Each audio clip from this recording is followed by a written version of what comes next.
Very carefully dahil medyo mahal po talaga yung antique vase na yan. Alright? So, Are I you wish nervous? you luck.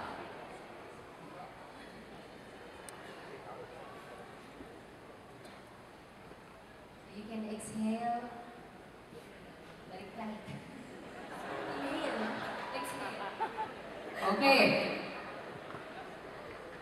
So, for our candidate number 6, he will be asked a question by Mr. Noy Esmana.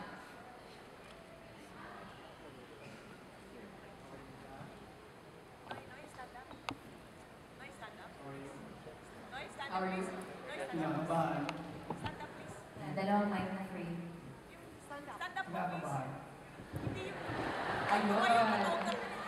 Okay. Mr. Noy. Okay, John, here's your question. What is the best thing you learned from your father and the best advice your mom ever gave you? Wow.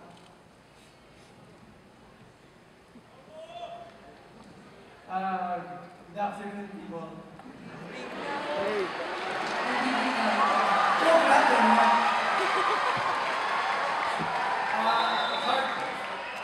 Hard working kasi tinuruan ako ng daddy ko na hindi ako magsistop sa goal ko. Eh yung mom ko, siguro, hindi niya ako naturuan maging respectful. Hard work and being respectful. Thank you so much, candidate number 6. Let us call on